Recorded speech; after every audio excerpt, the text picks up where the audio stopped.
नमस्कार, आप live cities देख रहे हैं। मैं हूं गरिमा भारती। पूरा बिहार और पूरा देश कोरोना काल से गुजर रहा है और बात अगर बिहार की आती है तो स्वास्थ्य व्यवस्थाओं की भी पोल खुल रही है इन दिनों। और लोग सवाल भी उठा रहे हैं कि आखिरकार इतने सालों में बिहार की स्वास्थ्य व्यवस्था कहां से लेकर कहां तक पहुंच गई है। और ये आज का मुद्दा भी है और ज़रूरी भी है कि हम बिहार की स्वास्थ्य व्यवस्था के ऊपर बात करें। ये किस तरह से ख़राब हो गई और किस तरह से इसे ठीक किया जा सकता है। इस विषय में हमारे साथ बात करने के लिए बिहार के top most surgeon doctor Abdul Ahmad हाई मौजूद है। आप इन्हें डॉक्टर हाई के नाम से जानते होंगे और कहा जाता है कि इनके हाथों में जादू है। सर्जरी की दुनिया में इनका नाम बहुत ऊंचे पायदान पर है। सबसे पहले सर, आपका लाइव सिटीज़ में बहुत बहुत स्वागत है और साथ ही साथ आपने सर्जरी की दुनिया में जो काम किया है, जो जादूगरी की है, उसके लिए हम सब की तरफ से आपको धन्यवाद। बहुत बहुत शुक्रिया आपका इन अच्छे अल्फाज के लिए। God bless you. सर, हम यहाँ पर बात बिहार की स्वास्थ्य व्यवस्था के ऊपर करने आए हैं कि इन दिनों कोरोना में जिस तरह से स्वास्थ्य व्यवस्थाओं की पोल खुली है और आपके ज़माने की अगर बात कर लें तो हमने आर्टिकल्स में भी पढ़ा, आपके इंटरव्यूज़ में भी पढ़ा कि भूटान से, नेपाल से लोग आया करते थे इलाज करवाने के लिए पटना स्पेशली। आप तो सर्जरी के एचओडी रह चुके हैं पीएमसीएच में। तो इन दिनों क्या हो गया कि अचानक से हेल्थ सिस्टम जो है वो पूरी तरह से ड्रॉप डाउन हो गया?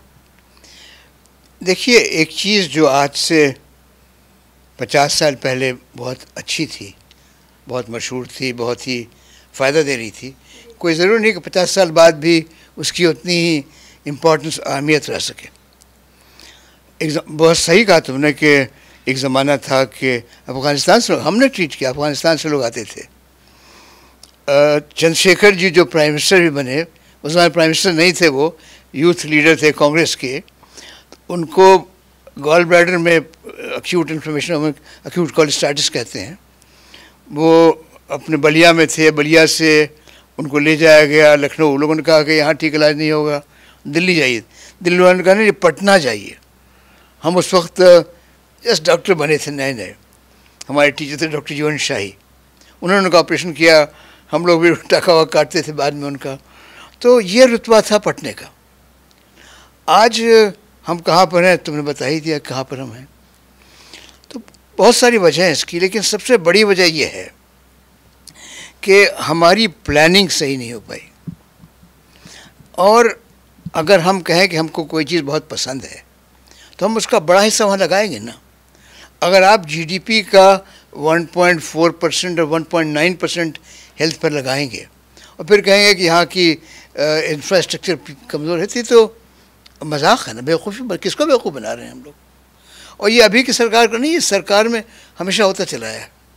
हमें याद है कि जब पारस अस्पताल की बुनियाद रखी जा रही थी, उसका फाउंडेशन था, तो लालू जी भी आए हुए थे, कुछ गेस्ट बाहर से आए हुए थे, इंटरनेशनल गेस्ट थे। उस वक्त हमने कहा था कि सर, एक अस्पताल तो बन जाएगा इंशाअल्लाह, ऊपर वाली की मदद रही, कि ऐसे कम से कम पटना में 5 अस्पतालों की ज़रूरत है, उस लेवल के अस्पतालों की। तो कैसे हुई? वो कैसे हुई कि आप जीडीपी बढ़ाइए, जो हेल्थ पर आप खर्च करते हैं कीजिए। लेकिन जीडीपी उस वक्त भी वैसे ही था, आज भी वैसे ही है, और पता नहीं कब तक ऐसा रहेगा। अगर हम सच में चाहते हैं कि हेल्थ इंफ्रास्ट्रक्चर इम्प्रूव करे, तो उसमें डेफिनेटली हमको जो अभी का 1.4% और 9% है, इसको कम से कम 7% के करीब ले जाना होगा, नंबर 1। नंबर 2, जो सबसे बड़ी कमज़ोरी हमारी हो गई है, वो करप्शन है, रैम्पेंट करप्शन। ठीक है, नीतीश जी बहुत अच्छे आदमी हैं, नीतीश जी पर कोई उंगली नहीं उठाता, लेकिन जब तक सिस्टम से करप्शन नहीं हटेगा तब तो आप कितने ही % लगा लिए, तो अगर जीडीपी बढ़ाएंगे हम, अगर हम प्लानिंग प्रॉपर करेंगे और अगर करप्शन पर हम लोग कंट्रोल कर पाएंगे, तो डेफिनेटली हेल्थ इंफ्रास्ट्रक्चर हमारा बढ़ेगा और बढ़कर रहेगा।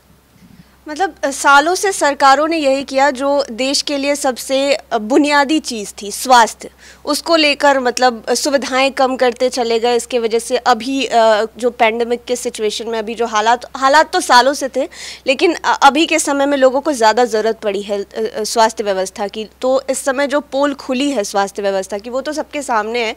लेकिन आपने बोला कि जीडीपी के परसेंटेज को बढ़ाना या फिर करप्शन को कम करना, तो ये सारी चीज़ें कैसे हो सकेंगी और कौन कर पाएगा? इसके लिए प्लानिंग की ज़रूरत है। अगर हमें याद है जब 2020 में जबकि इसकी शुरुआत हुई, फर्स्ट वेव जिसे हम कहते हैं, तो नीतीश जी ने एक मीटिंग की और 7 डॉक्टरों को बुलाया, हमको ही बुलाया, बड़ा अच्छा लगा। तो हम गए तो एक साहब खड़े, उन्होंने कहा कि सर हम हर गांव में वेंटिलेटर लगा देंगे। हम कहा कि कैसी बातें कर रहे हो दोस्त, वेंटिलेटर चलाएगा कौन, ऑक्सीजन कहाँ से आएगा चलाने के लिए, उसको जो एडजस्ट करना पड़ता है लेबोरेटरी, वो कहाँ आएगी। ऐसी बात करें हम लोग जिसको पे सर पैर हो, जिस पर अमल कर सकें। आपको हमारे यहाँ अभी प्रॉब्लम बड़ा हो गया है, एक तो इंफ्रास्ट्रक्चर नहीं है, दूसरे चलाने वाले नहीं हैं। आप नर्सिंग स्कूल का हमारे हालात देख लीजिए, कितने नर्स हम प्रोड्यूस कर रहे हैं, आप डॉक्टर्स को कितने प्रोड्यूस कर रहे हैं डॉक्टर्स को। तो अगर डॉक्टर्स और नर्सेज और पैरामेडिकल स्टाफ नहीं रहेंगे तो सिर्फ बिल्डिंग बनाने से और बड़ा वेंटिलेटर लगा करके बगल में नेताजी की तस्वीर खिंच गई, उससे क्या होने का, अखबार में छप जाएगा शायद, लेकिन उससे कुछ मरीज़ को फ़ायदा नहीं होने का। तो खूब कूल कैलकुलेटेड प्लानिंग। हम फिर उसी का एग्जाम्पल दें पारस अस्पताल का, जब हमने वो बना 2000 में शुरू हुआ था, 1995 में हम लोगों ने शुरू किया उसकी प्लानिंग करना। तो यहाँ पर दिल्ली में 2 बहुत अच्छे हॉस्पिटल आर्किटेक्ट थे, उनसे मिले, उनसे बात की, उन्होंने बड़ी मेहनत से बनाया। हमारे 2 भाई अमेरिका में थे, एक का तो खैर डेथ हो गया, बहुत बड़े कार्डियोलॉजिस्ट थे वो, एक और बहुत बड़े यूरोलॉजिस्ट हैं। उन्होंने कहा कि हमको भेज दिए नक्शा, हम यहाँ के अमेरिकन स्पेशलिस्ट को दिखाएंगे।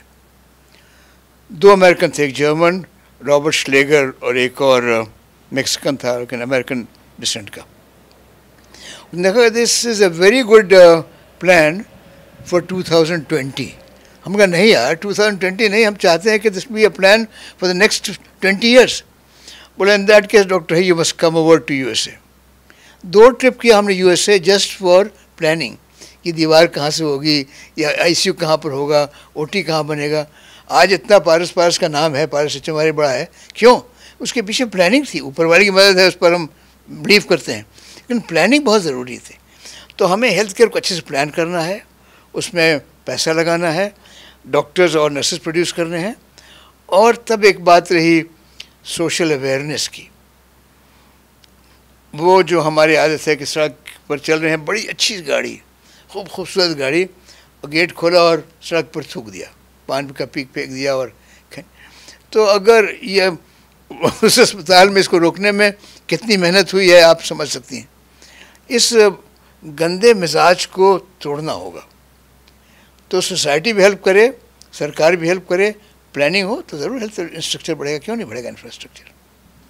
बिल्कुल। अब बात अभी के सिचुएशन पर कर लेते हैं। फर्स्ट वेव आया, सेकंड वेव आया और अब बातें चल रही हैं कि थर्ड वेव भी आएगा ही आएगा। तो ऐसे सिचुएशन में क्या चीज़ें हो रही है? आप तो मेडिकल फील्ड में आपका नाम बहुत बड़ा है, और मतलब क्या कोशिशें हो रही या फिर क्या कुछ कोशिशें करनी चाहिए? देखिए थर्ड वेव आने का चांस तो है, इसको कोई डिनाई नहीं कर सकता है। और अभी जो एक बड़ा मसला सामने आ गया है ये ब्लैक फंगस का, म्यूकोरमाइकोसिस का। हमारी करीब 50 साल सर्जिकल ज़िंदगी में हमने करीब 8 या 9 ऑपरेशन किए होंगे म्यूकोरमाइकोसिस के। उसमें से एक का तो डेफिनेटली डेथ हो गया, एक के बारे में हम नहीं बता सकते, 5-7 बच भी गए उसमें। तो ये कोई नई चीज़ नहीं है। और सबसे पहले तो हमें पब्लिक को ये समझाना होगा कि ये एक बैग नहीं हो जाता है। ये जो फंगस है ना, फंगस समझती है ना, जैसे कि बैक्टीरिया है, वायरस, मतलब एक चीज़ है फंगस। कभी कभी आप पाउडर वगैरह को कहीं बहुत दिन तक छोड़ दिए तो उसके ऊपर जो ग्रीनिश टाइप का एक चीज़ आती है उसे फंगस कहते हैं। तो ये फंगस हर जगह है, हवा में है, ये मिट्टी में है, बहुत से सड़ते हुए सड़े हुए फलों के अंदर हो जाता है फंगस। तो जब आपकी इम्यूनिटी कम जाती है, जैसे कि कोविड वाले मरीज़ों की, जो डायबिटिक्स हों और जिनको स्टेरॉइड्स दिया जाता है, स्टेरॉइड्स समझते, ये कॉर्टिसोन, डेक्सामेथासोन और ट्राइमसिन। तो ये जो कॉर्टिसोन और डायबिटीज़ और लेस इम्यूनिटी, ये तीनों चीज़ें जब मिल जाती हैं तब ये फंगस जो कि बिल्कुल चुपचाप कोने में छिपा रहता है, इसको मौका मिल जाता है बढ़ने का, फैलने का। और तब ये जब फैलता है तो फिर बहुत बुरी तरह फैलता है। वो नाक से निकल कर जाएगा यहाँ गाल में, गाल से निकल कर के मैक्सिलरी साइनस में, ब्रेन और इसके बीच में एक पतला प्लेट होता है, कहते हैं क्रिब्रिफॉर्म प्लेट, उसके थ्रू ब्रेन के अंदर।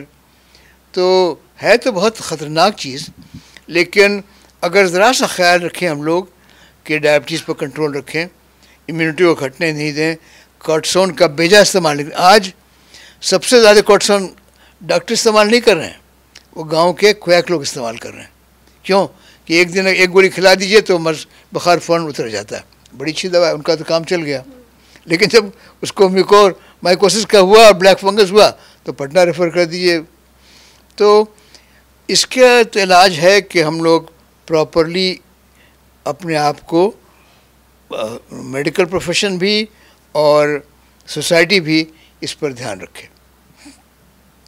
जी, अगर बिहार के दृष्टिकोण से देखें, जैसा कि आपने बताया कि एक समय होता था बिहार में कि अफ़गानिस्तान से लोग, भूटान से लोग इलाज करवाने के लिए आते थे, और बात यहाँ पर थर्ड वेव की भी हो रही है। और आपने कहा कि सरकार को अवेयर होना पड़ेगा, ब्यूरोक्रेट्स को अवेयर होना पड़ेगा, सोसाइटी प्लस हमें प्लानिंग करनी पड़ेगी। तो थर्ड वेव को लेकर आपकी सलाह क्या है कि सरकार क्या करें और यहाँ के लोग किस प्रकार से साथ दें?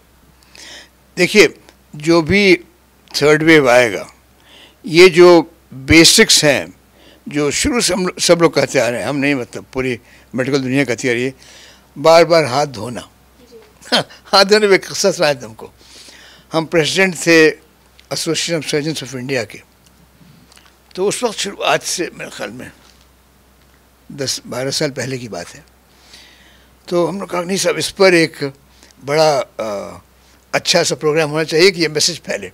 तो जस्टिस काटजू उस वक्त सुप्रीम कोर्ट के जज थे। तो काटजू को अप्रोच किया हम लोगों ने कि सर, ऑल इंडिया इंस्टीट्यूट में हम एक सेमिनार कर रहे हैं पब्लिक हेल्थ पर, आप उसमें तशरीफ़ लाएँ। काटजू बड़े आदमी, हाँ आएंगे आए, बैठे। तो हमने शुरू किया कि सर हाथ धोना चाहिए। तो कहा, अरे इतने छोटी चीज़ के लिए तुमने हमको बुला लिया, कौन बड़ी बात, हाथ धोना ही चाहिए।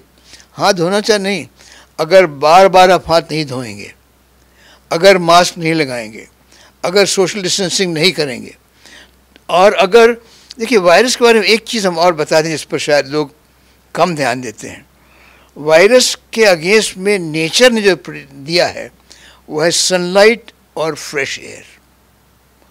लोग कहते हैं कि साहब गांव में नहीं फैला। गांव में नहीं फैलने की एक वजह शायद ये है कि वहाँ खुला है, वहाँ हाई राइज बिल्डिंग्स नहीं हैं, और हर कम रूम में भी कुछ ना कुछ धूप चली जाती है। तो सनलाइट और fresh air plus these precautions, ये अगर करेंगे हम लोग तो बड़ी हद तक बच सकते हैं। अब एक जो बार बार इशू आ रहा है कि बूढ़ों को तो वैक्सीनेट कर दिया, अब 45 वैक्सीनेट कर दिया, अब 18 वैक्सीनेट कर दिया, बच्चों में अगर हो जाए तो क्या कीजिएगा? तो बच्चों में होने का चांस है, और कोई नहीं कह सकता कि बच्चों में नहीं होगा। डॉक्टर फौची भी ये नहीं कहते हैं, जो अमेरिका के चीफ हैं वो भी नहीं कहते हैं कि नहीं होगा। तो बच्चों में अगर बचाना है तो बच्चों में भी उन लोगों को वैक्सीनेशन देना होगा।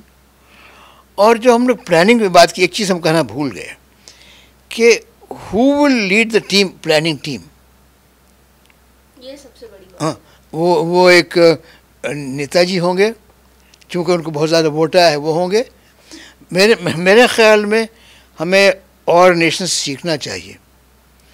जबकि अमेरिका में जब से बाइडेन साहब आए हैं और उन्होंने is done a wonderful job, देखा ना कितने पूरे अमेरिका को उसने फ्री कर दिया। Leader of the team is Anthony Fauci, है ना, अ डॉक्टर एपिडेमियोलॉजिस्ट। हमें भी अपनी टीम में अच्छे एपिडेमियोलॉजिस्ट को लाना होगा, जो कि पॉलिटिक्स से ऊपर होकर, बेसिक इकोनॉमी से ऊपर होकर प्योरली हेल्थ की बात करें, और तब ऑफ कोर्स मिलजुल कर काम करना है। लेकिन we must get good epidemiologist, और हिंदुस्तान में एपिडेमियोलॉजिस्ट की कमी नहीं है। एक तो हमारे दोस्त हैं, उनकी स्टडी है कि वर्ल्ड के 20 टॉप एपिडेमियोलॉजिस्ट में 15 हिंदुस्तानी भाई हैं। 15 हिंदुस्तानी भाई हो, शाहिद जमील हो या बिहार के एन झा हो या प्रकाश गुप्ता हो, तो we must get epidemiologist to lead the team कि how to prevent a third wave if at all, और उसके लिए क्या प्रिकॉशन लेना होगा और पब्लिक को क्या मैसेज देना होगा। बिल्कुल, तो मतलब नेता जो वोट लेकर आए हैं उन्हें अपना काम करना चाहिए, लेकिन जहाँ पर बात पैंडेमिक की है, आपने बोला कि किसी एक्सपर्ट को प्लानिंग टीम का हेड बनाना चाहिए ताकि वो चीज़ों को ऑब्जर्व कर सके और उस हिसाब से प्लान करके उसको उस पर काम कर सके। और आप भी कई काम कर रहे हैं, आपका नाम तो किसी परिचय का मोहताज नहीं है। हमने हाई फाउंडेशन के बारे में भी सुना है, वो क्या काम कर रहा है इस कोविड के दौरान? देखिए, हाई फाउंडेशन एक छोटी सी कोशिश है।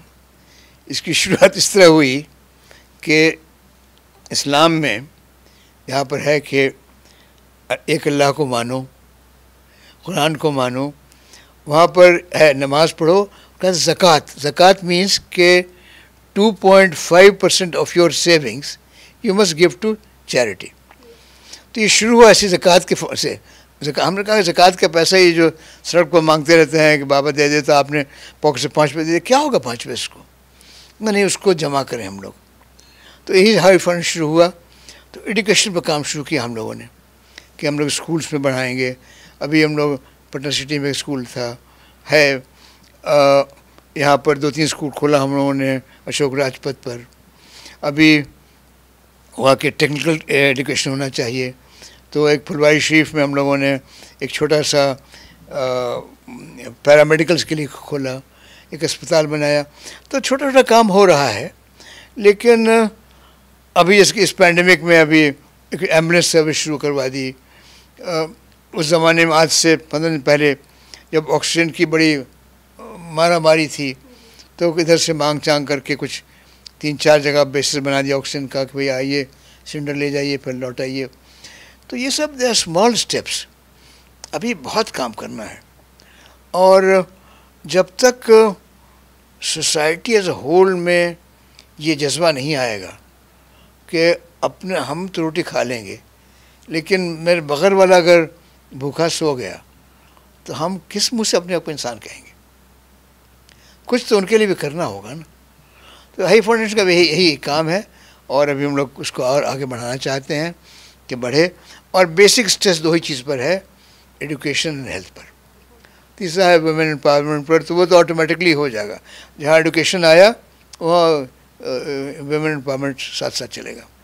आप देखते हैं कि अगर हेल्थ इंडस्ट्रीज देखिएगा आप अपने देश की, तो सबसे अच्छा हेल्थ इंडस्ट्री कहाँ का है?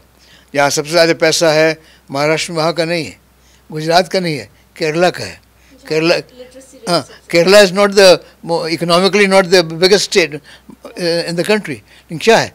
एजुकेशन है और फीमेल एजुकेशन है। बेटा तुम भी माँ बनोगी एक दिन। कौमें माँ की गोद में पलती हैं। कौमें जो है ना माँ की गोद में पलती हैं। वो जो फर्स्ट फ्यू इयर्स में जो इम्प्रेशन पड़ जाता है, बच्चे के छाप पड़ जाती है, वो ज़िंदगी भर रहती है। उसको कितना ही आप मिटा नहीं सकती। इसलिए एजुकेशन पर, हेल्थ पर काम करना है। और हाई फाउंडेशन इसी में एक छोटा चिराग है इतने बड़े अंधेरे में। सर, आपका बहुत बहुत धन्यवाद। आपने हमें बहुत सारी बातें बताई जो कि बिहार के हेल्थ इंफ्रास्ट्रक्चर को सुधारने के लिए बहुत ज़रूरी है। हमसे जुड़ने के लिए धन्यवाद। खुश रहो, गॉड ब्लेस यू। तो आपने डॉक्टर हाई को सुना। उन्होंने बताया कि किस तरह से बिहार के हेल्थ इंफ्रास्ट्रक्चर को सुधारा जा सकता है, लूप होल्स कहाँ पर हैं, कैसे प्लानिंग की ज़रूरत है और इस प्लानिंग को कौन लीड करके बिहार की हेल्थ सिस्टम को बेहतर बना सकता है। आपकी इस विषय में क्या राय है वो आप हमें ज़रूर बताएं। हमारे चैनल के साथ बने रहें। ये वीडियो फेसबुक पर देख रहे हैं तो पेज को लाइक करें, और साथ ही साथ आप हमें ट्विटर पर भी फॉलो कर सकते हैं। धन्यवाद।